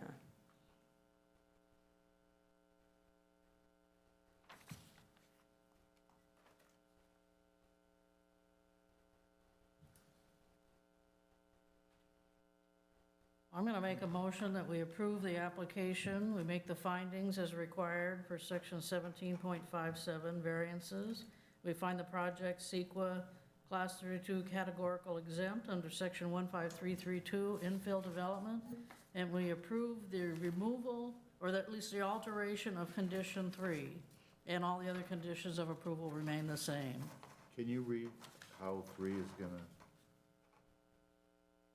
That the applicant shall work with city staff to ensure the barrier, fence, wall, et cetera, will meet municipal code requirements for materials, mitigate noise, and be aesthetically pleasing, and that the barrier remain as long as the adjacent property to the west maintains a residential use. that's a lot of words. Yeah, and we'll try to sum it all up once we match it to that section of municipal code. And clean it up a little more. So doesn't just a question, doesn't the municipal code address materials and aesthetically pleasing? Do we really want to get into the noise issue? I mean, Okay, to the commissioners, do we really want to get into the noise issue? I would think that the noise issue would be more of the That's under a operation separate of the section, yeah. business, not of the fence itself. I'm just throwing that out there. No, I'm for that. To eliminate the problem we're having now about being too ambiguous, I think we need to be real clear on what we're changing the condition of approval to. And I simply think it should say the fence to remain as long as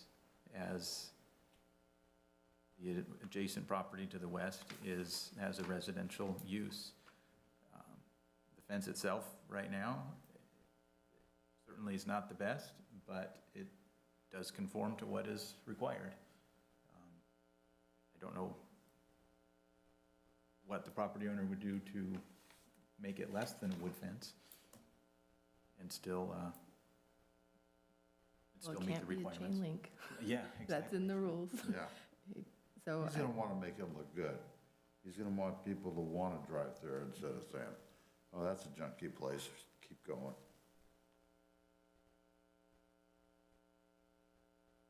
so Commissioner Willis's action did not receive a second, and it sounds like there's additional modification, so we'll probably need a new, it sounds like that one dies, and we'll need a new action on how that you want that proposed. Whoever wants to make that motion. So I'll make a motion. Can I just say the difference of the Sure. condition? Is that the fence is to comply with all appropriate codes and to remain in place as long as there is a residential use on the adjacent property to the west. Well, how can you say it's complying with the code if there's no code requirement? For materials. Oh,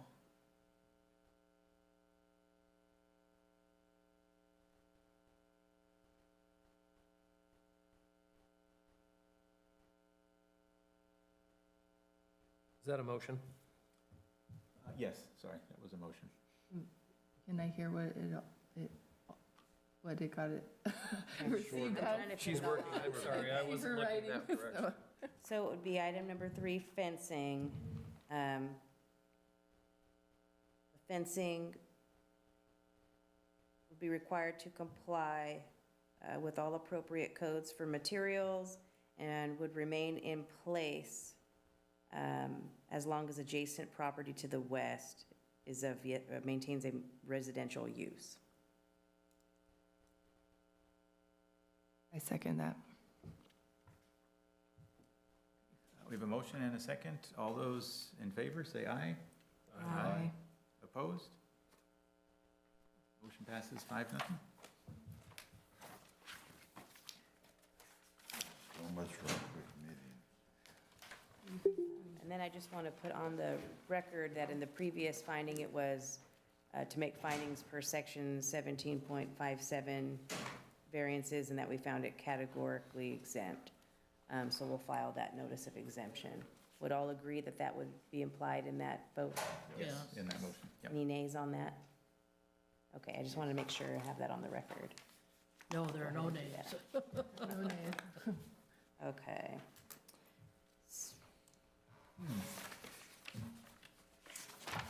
Okay, where are we?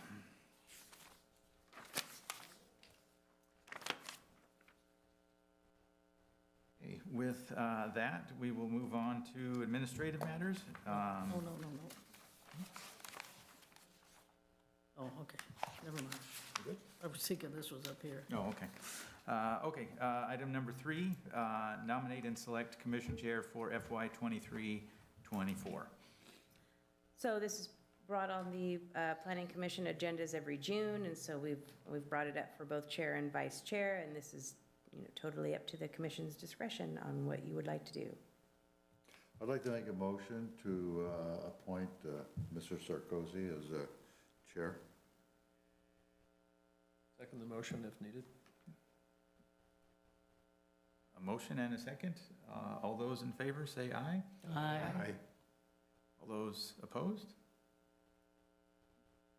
Passes 5-0. Was easy.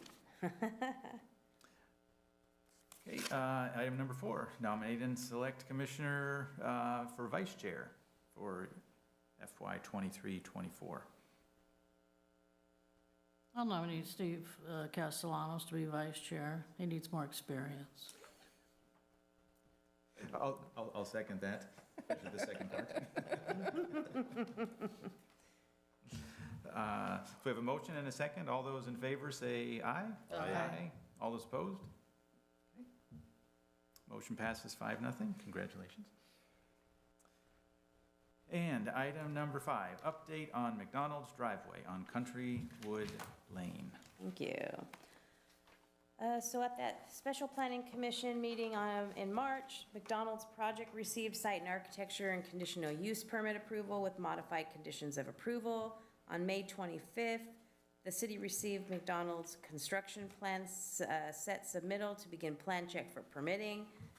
Condition of approval number 13 stated the ingress-egress point on Countrywood Lane shall be designed such that it discourages a right turn, which is eastbound, and this element of the site plan shall be developed by the applicant in coordination with city staff and will return to Planning Commission for final approval before permit issuance. So we have attached the Countrywood Lane driveway detail submitted on the final set. The driveway is now angled northwest to reduce vehicle lights shining north, and a no right turn sign has been added to discourage right turns. And we'll go ahead and pull this up here and see if I can get it to fit here. So there you have the driveway angled to discourage that right turn, and then we're also adding a stop sign. And because the sign is being posted and that driveway exit out onto a public road, this does make it enforceable by the police department. So if somebody does make that right-hand turn, they can receive a ticket for it. Different than the Burger King sign. Correct, Yeah. yes.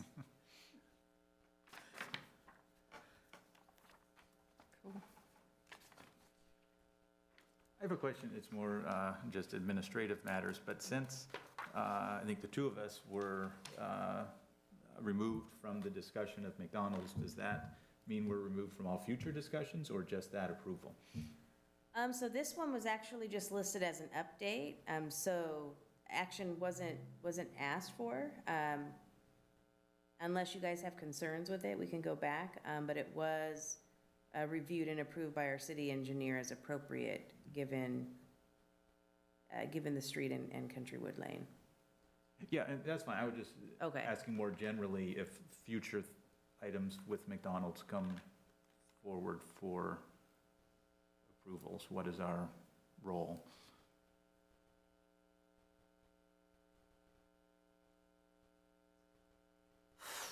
It's like a city That's a good attorney question. Yeah, so Yeah. I mean, it sounds like more so in your case, it would still apply. And, I mean, I'm no attorney, so we should probably, I mean, I think it would be best, yeah, to abstain unless we speak to the attorney about it. And yours, I think it would definitely still apply because yours had to do with, within that radius, so you're still in the same radius. And then in Commissioner Van Dyke's circumstance, we'd probably need to find out from legal where that would stand. I like the update. Does anybody have any concerns with it? I think it exceeds what we asked for, actually. Okay. Very nice. And we do feel that, and I know we've talked about this many times, especially in terms of speeding and things like that, enforcement's always the first route to go. So in the case that, obviously if we're getting additional complaints and we're having issues there, and they are being brought to the city's attention, obviously that would, prompt us to look further into it. And then if it comes to the point where, we're trying to reach out to McDonald's and have them make adjustments, and then there's an issue, we would bring back, that project if needed or if able to, before Planning Commission to have it addressed, or handle it in-house wise. Overall, I think that they're going to be helpful if issues arise in the future, but you never know, so we always have that window.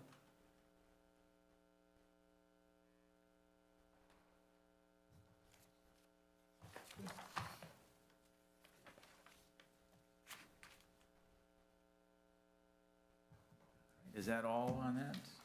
That's all we have on that. Okay. Yeah. All right, so at this point, we can open it up for matters presented from the audience. Nobody in here. I'll ask online if there's anybody. All gone. All gone. Okay. Drove them away. All right, then we'll move on to staff communications.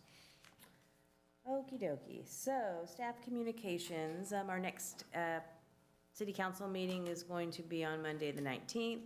We're heading into a busy time right now, getting ready to close out the fiscal year as well as new budgets.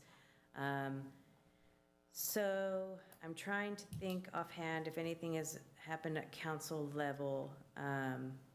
It's kind of all a blur the last few months. A lot's been going on. I can't think of anything immediate, and I'm trying to think of any projects. We have been receiving a lot of inquiries on vacant lots throughout town. And so it's busy, it's active. People are looking to build things. As you're aware, the municipal services review was completed. We do have the 18-acre property that's located over there off of Brennan and 120. They are still intent on submitting an application soon, and so that is something that we do foresee as coming in the future, which we've been foreseeing that for a few years. Is that the Florsheim? It is, correct. Yes, it is Florsheim, and that's the Murphy Brothers car property is what it's always been referred to in the past. So that's something they're anticipating 73 homes be built in that area. And so. What's happened with senior housing?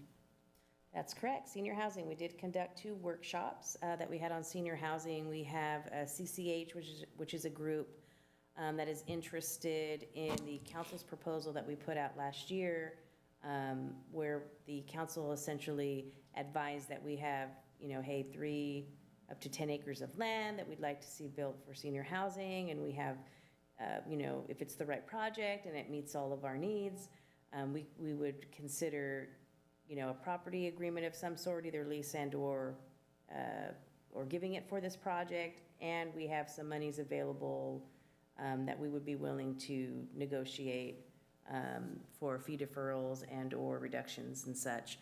We were unable to get anybody to apply or submit to that. We put it out 2 different times and did not receive any proposals.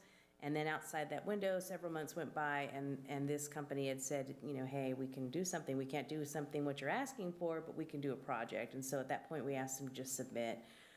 They held their workshops. Overall, I think it went really well.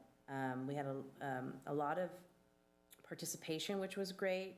We did air those, and so you can pull them up on our YouTube channel if you'd like to watch. It might be not as easy to hear them because it was reversed, basically, where he's speaking to the audience, and we were trying to get people to come up and speak into the thing, but it turned into a more of like an informal session because it's a workshop. And so not everybody can hear everybody that's speaking. We did try our best to repeat back questions that were being asked. It was more informative than anything. And I think the council is probably looking towards doing additional workshops on that as we move forward. I know there's still mixed items of concern. Things that came up were essentially the lottery, because of the type of project they would have some type of lottery, and there's restrictions on the lottery. And so there is a chance that if you did this lottery on a project, the applicant or the potential applicant is willing to do as much as they can within their legal capacity. to put Escalon residents first, but they are subject to fair housing laws and other things that limit how they're able to do so. And so I know that there were still members of the public that were still concerned with that. But overall, I think those workshops went pretty well, so. The next step that the applicant was looking into was conducting some type of market study to move forward and get an idea of what the rents would cost, and then basically solidifying the age group. 55 and up seems to offend people in terms of seniors, and so they were looking at least 62. So. Sensitive young people. Sensitive, and our RFP actually asked for 67 and up, which we were later advised, like, that is really hard. And we had a developer that actually didn't do senior housing, but they still use age categories, you know, as potential for selling homes. And they had indicated, you know, you have to look at it like this, you know, here's my span of people I could sell to, and if you restrict it, you know, the more restriction you put, the smaller it gets. If you're going 55, yeah, it cuts it down. 62 cuts it down a little more. 67, that's really narrowing it, and it makes it incredibly difficult because you're trying to aim for that house to be sold to that age group, and that was really restrictive. And so that was one of the things that came back in our original RFP, was we were shooting for like that 67 and up, and it was just too much. Yeah, but I don't want to live where there are old people. And that's it. You have just as many people saying that age group is more active than other people. And so how dare you say that there's not going to be any traffic? My parents go in and out of the house, you know, 400 times a day, you know, so there's a lot of those concerns. Parking came up. It was very interesting because a lot of things that you wouldn't normally hear come up were coming up. Like somebody had asked, you know, where do we park our golf carts? What if we have more than one vehicle? So there are a lot of assumptions that are made in senior housing that there might be only one vehicle, and there usually would be one vehicle. Well, what if we have two? What if we have more than two? What if, and so it was interesting, very interesting. I think we got a lot of feedback, and I don't think overall there wasn't a lot of negative feedback, and so I think that's very promising. I attended one of those meetings, and I think people were extremely enthusiastic. When I attended, there wasn't a single negative comment. And the group, I looked them up while they were talking. They're pretty legit. I mean, this is not some fly-by-night operation in here to make a quick buck, or at least they don't appear to be. No. Things can change. Maybe their new CEO is different. But their history looks like we've found a good match. I would agree with that. And they've also indicated, and they indicated in one, if not both of those workshops as well, that they actually are building multiple projects in the same cities because they are asked to come back to do a project because the projects that they have do so well in the community. And they did make mention as well that when they do projects and they notice things, they pay attention to the people who are living there, and they try to accommodate to their needs. And so they look into areas of interest that maybe the group that is staying there are interested in, and try to accommodate that. So if they see that there's more interest in having a gym over having like a community room, they'll put the gym in. And like they'll modify as it changes for those groups. So, and that sounded very good as well. Yeah. So it's moving forward, and we knew it's going to be a process, and obviously because city land's involved, it will be a process moving forward. Where is the land that you're talking about? So the land is north of the feed store. There's an area out there. Back in 2016, the city approved we held community meetings and approved a master plan, and it was essentially a picture of like a community park, a future community park, and it's a 20-acre area. It's all where the old orchard is. There's an old almond orchard out there, and they're looking at that the whole north section of the property from Escalon Belota down to the back of Arthur, hitting the back of Arthur, potentially up to 10 acres. That's what their original proposal is. But they said they're very flexible in that, depending on the market study, depending what council wants to negotiate. They currently had it phased out, first phase, I believe, was 48, and then the next phase was 48. But if there's no need for a second phase, obviously they wouldn't do a phase. And it was just very open. This is where they were looking at doing it. If there's something that needs to be changed or modified, they're very open. Is this part of the land that at one time the envision was to have, I think there was a skate park that they wanted to get developed out there and. The future skate park location is also in that vicinity. So as this moves forward, that map would actually need to be updated to reflect the change. Because I remember, I have somewhere the great big master plan of what that whole community thing was supposed to look like, that community park. Yeah, so see if I can pull it up here. Satellite. This is like a way more updated version than even the version I have at my desk. What the heck? Let's see. South of the golf course. Yeah. Oh, you went too far. And oops, I wanted to pull up, where is the, You go to the top right, it says road. and Okay, you go there we go. Aerial or, yeah, this is new. This is way newer than what I have at my desk. Okay, so there you've got, let's see, and it's this area right in here. And so we have our existing park facilities, we have a storm basin right here, and in this vicinity, this is like our overflow parking, and then we also have a rental home that is currently being rented. And I believe the skate park area, if I can remember off my mind, is right in here. And they were looking at this section right here, this portion. Well, yeah, of course it is, that's yeah. where the golf carts came into play. That's where the golf ball. And I think that's exactly where it was. Where are we gonna park our golf carts? That is indeed it. So, and so that is that area, yes. Thank you. Great.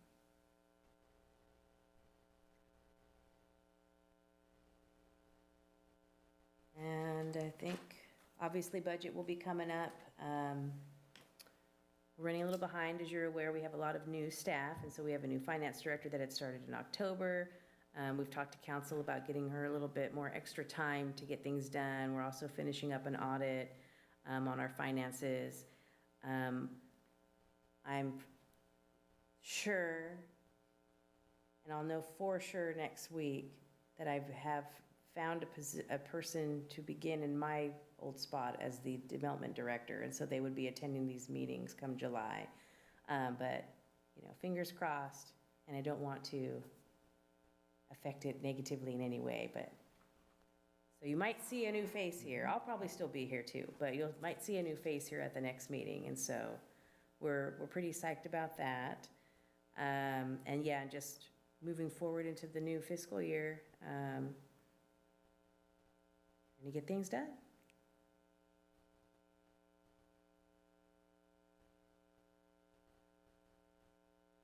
Okay, anything from the commissioners? Add this in? The only question I have is, I know our housing element is going to be coming up soon, and I'm wondering if there's if people are planning on our role in that, and when we might start having some consideration of that. Good question. We currently have it out for RFP. We had it out a few weeks ago, and we didn't get a lot of response, and the costs were much higher than we've seen ever when it comes to housing elements. And so what we did do was extend it out for an extended period of time, and also wanted to have more options than what we were given. And so we did extend it out to see if maybe that would be more helpful. I think we had put it out originally for 2.5 weeks, and so we extended it out another, I think it was another 2 weeks, to give ample time. So we're waiting to hear back on those. I believe it will close on the 15th. And then we would be bringing that contract to council for approval, and then move that forward. And so originally, our housing element is due to be completed by the end of the year.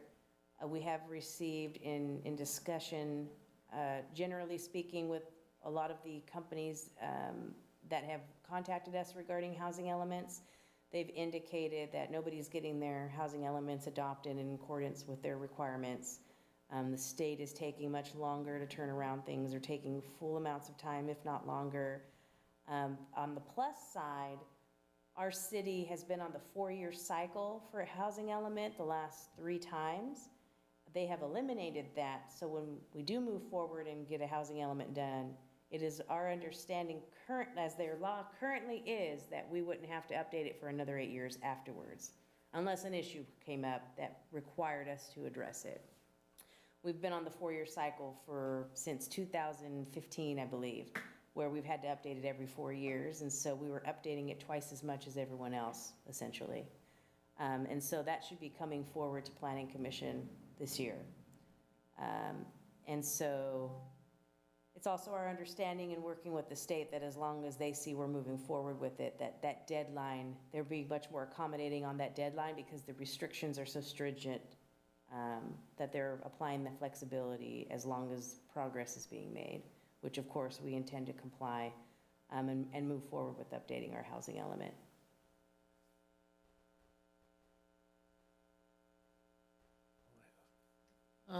People keep asking me when McDonald's is coming. Is the ground being broken in September? Do I remember that correctly, or? So their plans are in plan check right now. They applied for expedited planning, and so as soon as they get approved, they'll break ground. They're wanting to move as soon as possible. Once they break ground, they said 4 months. So it might be that they're open by September. Okay. And that, if that's the correct schedule,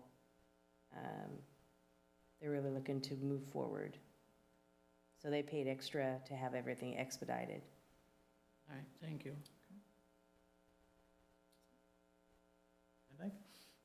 I I don't know who or what or how this works, but that, the First Street and how it goes across the train tracks, has that ever been looked at to get a sidewalk?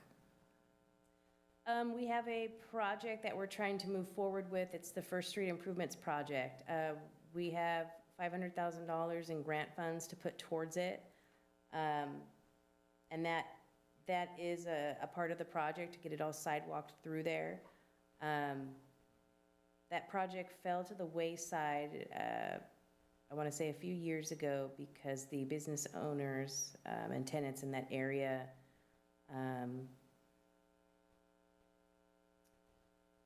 it wasn't widely received because it was more about, the project itself was more about walkability and biking and such, and so it kind of attacked parking in that area a little bit.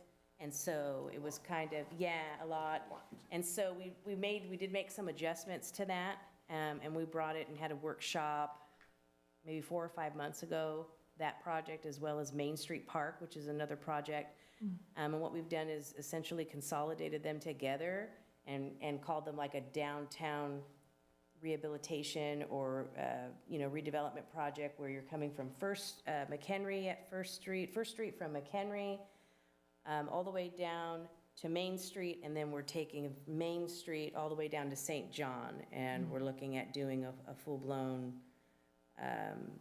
project improvement regarding this, filling in any sidewalk. And then with the park specific, there's a bunch of upgrades that we're making to improve the park area and install sidewalks along the park area so that you can walk in between the cars and the grass area, as opposed to walking through the grass.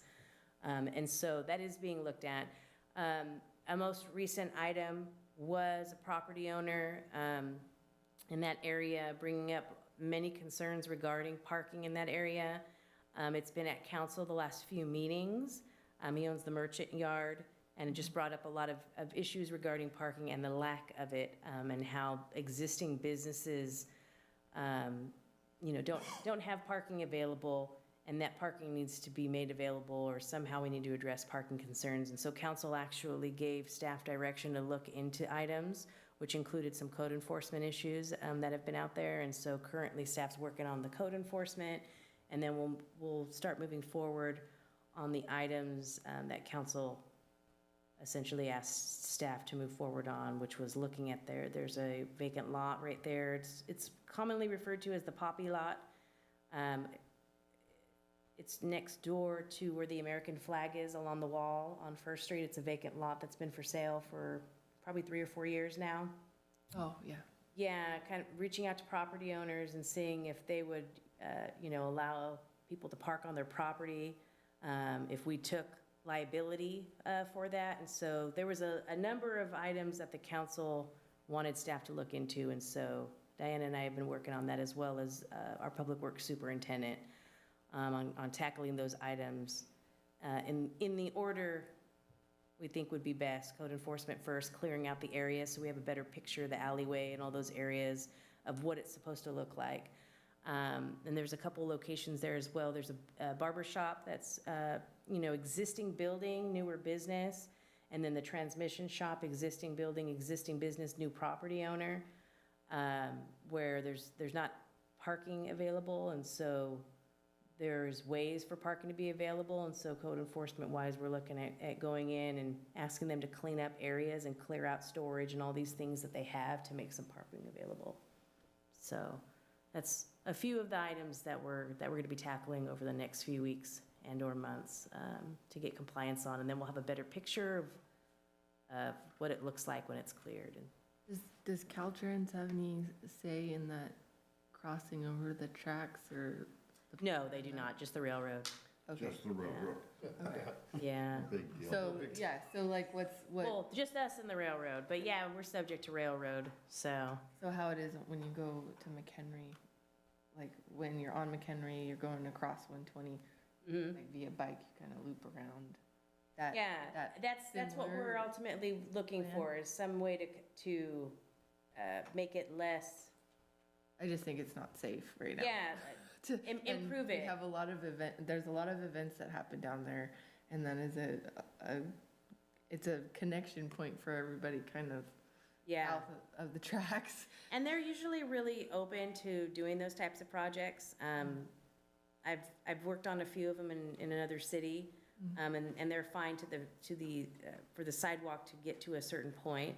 And then obviously it can't be carried over, but there are ways to do it. And so we will be shooting for that Okay. as a part of that project. Yeah.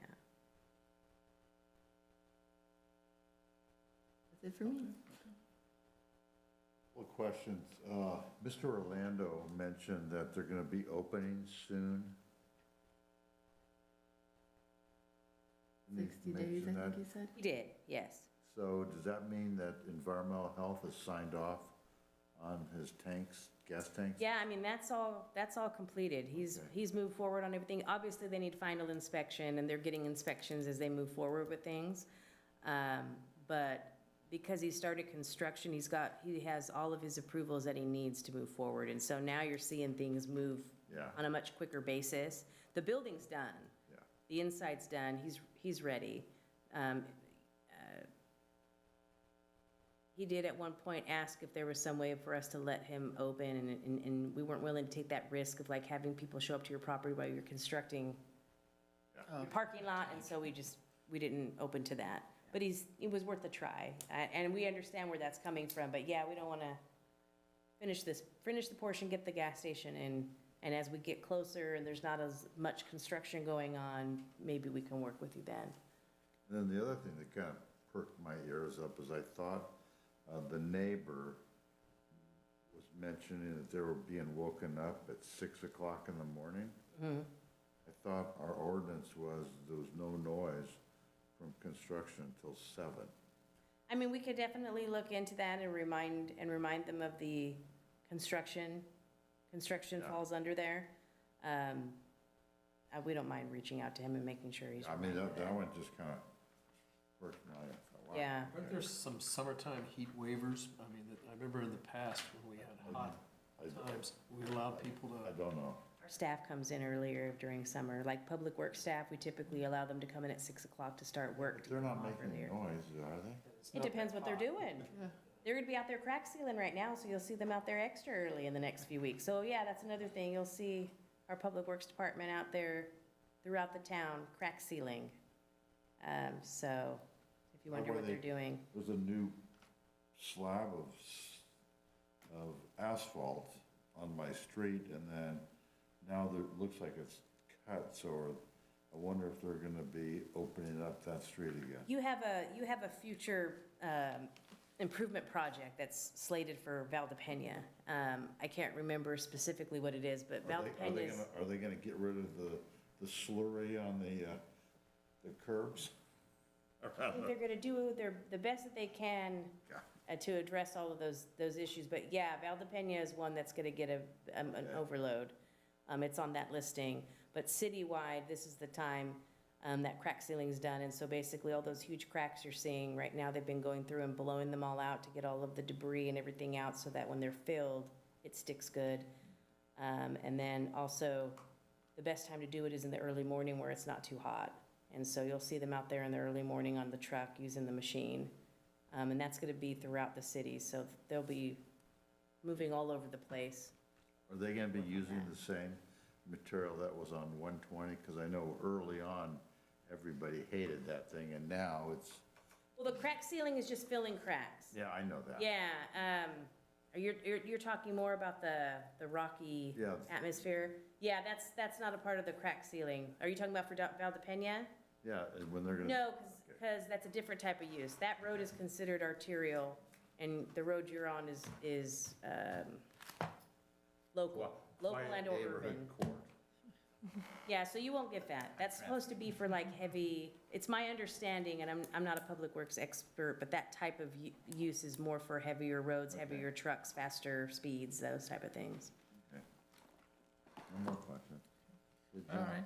Well, just a couple things. Thank you for your vote of confidence. Appreciate that for the next year.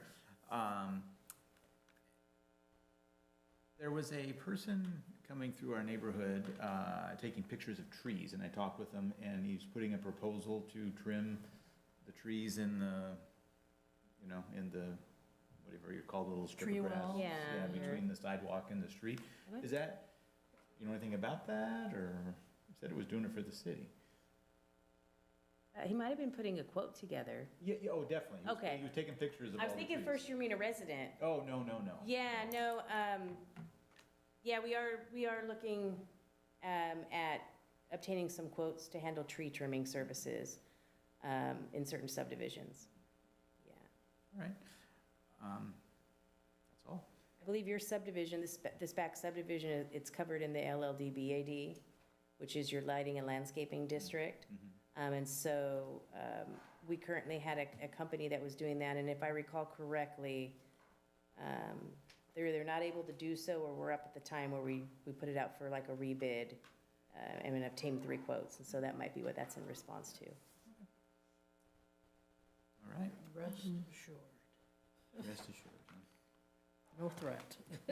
Well, yeah, I saw him on a couple streets over, walking the dog, he's taking pictures, and then he's still there 2 hours later, a couple streets over, and I think, okay, what are you doing, buddy? So, anyway. Some extensive work right there. Good of you It to is. approach him, yeah. Yeah, well, the dogs ran across the street and Oh. approached him. All right, with that, we will end it at 8:33. Thank you. Great job, Mark. Thank you. Thank you. Again. Does anybody know anyone